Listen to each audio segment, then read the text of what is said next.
Thank you, Jesus. One more time. Scolding. We're looking at the word so that when we see it, we can say it. So scolding can be used in a couple of different contexts. It could be describing really, really hot water. But in our book, this is going to be when describing somebody saying something in a tone that's very loud, very critical, and kind of mean. Does that make sense? Yeah.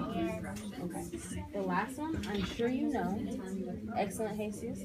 This word is candidate. Oh, I know. Candidate. So we've been talking about Barack Obama and Donald Trump, right? Donald Trump is running for president, so he's a candidate for president of the United States. We may not agree that we want him to win, but he's still running, so that makes him a candidate. So that's relevant to our story because we're learning about a class election, and we're going to find out who some of the candidates are. I already do them. Excellent. Yeah, we made inferences. Okay. So keep in mind what our question is for today as we read these next couple of pages. Allison, can you read page 7?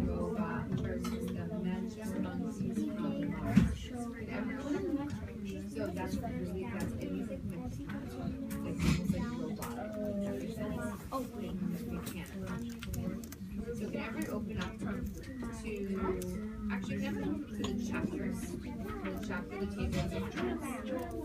And I want you to take a look at what all the chapters are about.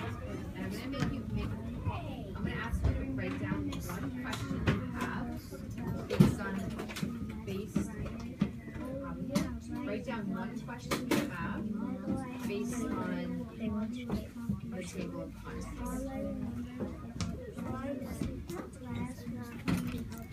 One question you have based on what the table of contents tells you.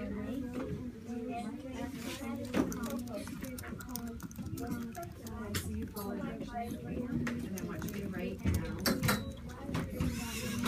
Well, I want you to write down a question you have based on. So the comic strip says, so Ollie's a pet who lives in the science room? Yes. What does he eat? Hey, what happened to my bag lunch? So we're going to do a basic comprehension question. Give me a thumbs up when you think you know the answer. What is Guy's job for the new school newspaper? Thumbs up when you know the answer. What is Guy's job at the school newspaper? Marissa? You have based on what the chapters are about. Oh, I'm sorry. I thought you had a thumb. Jesus, can you tell me? That's what it is. A comic book called Comic Con. Excellent. So if we open up our Sunday paper, there's like a category called funnies, and there's comic strips in there. So that's what his job is for his paper. Marissa, can you read the next page, please? We should all be tracking along in our books as Marissa's going to read aloud.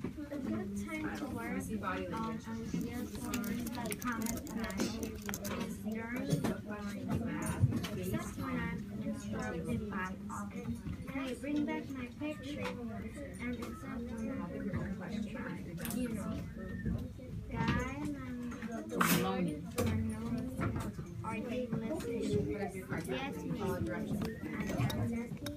Good.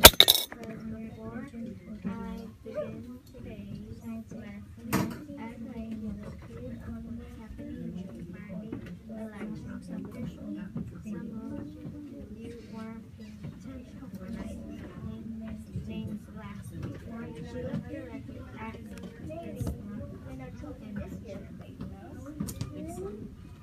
And Jesus, can you read the next page?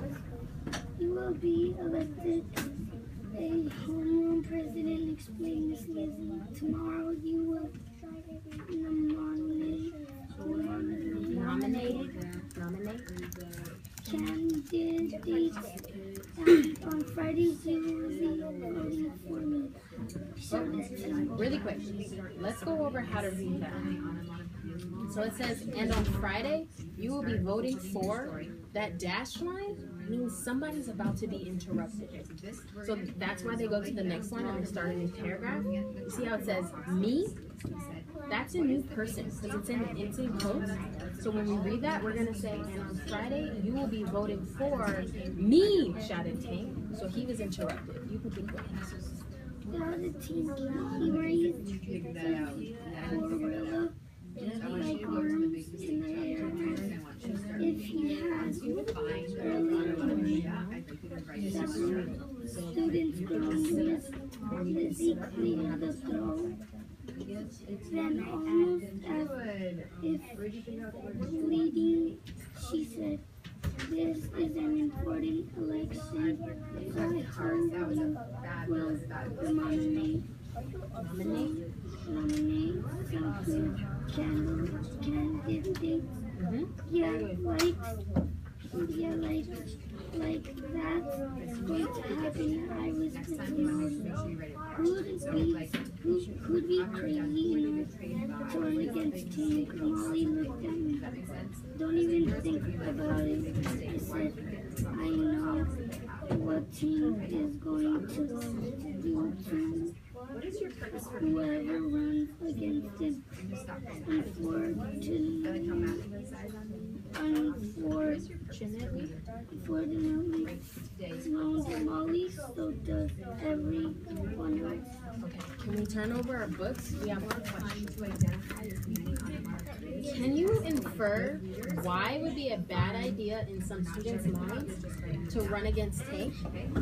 So we know that nobody wants to run against him, but what are some reasons that you can come up with as to why people would not want to run against him? You can use basically what we've already read, or you can look at some of the pictures we've seen. Can I have a silent thumbs up when you think you have an answer?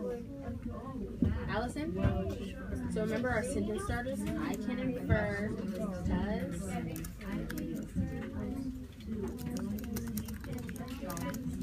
One second, we should all be tracking Allison. She's sharing her insight with her and we want to learn from her.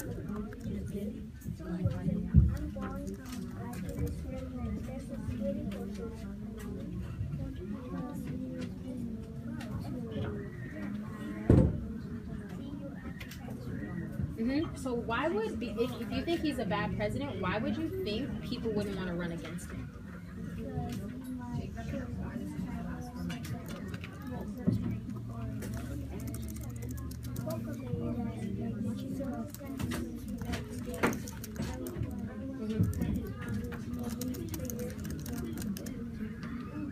Okay, anybody can answer this next one. Why wouldn't students want to run against a bully? Ooh, Marissa? Absolutely. So we've decided that Tank is a bully and nobody wants to run against him because they think they might get hurt. Even if All right, Rack, do you want to say something? I need a silent thumb. It's okay. I want you to use growth mindset or your empathy tool when we don't get to share our answers. You've gotten to share quite a bit in our last group. I want to give some other people a chance to share their learning as well. Page 9. Who will be elected? Page 10. I leaned back in my seat and listened as Miss Lizzie started her science lesson. My mind began to wander, thinking about Tank becoming president. And about how our homeland would look if that happened. So right here, he's showing us in his mind what he thinks will happen if Tank is the homeland president. Our homeland before Tank as president? And after. When class was over, Tank stood by the door and smiled. "It looks so normal," said Molly, "like he's turned over a new leaf." I want us to pause. Turned over a new leaf. That sounds a little bit odd. I know that leaves are outside and they fall off trees, but they're in the classroom. Can somebody tell me what they think that means? Marissa?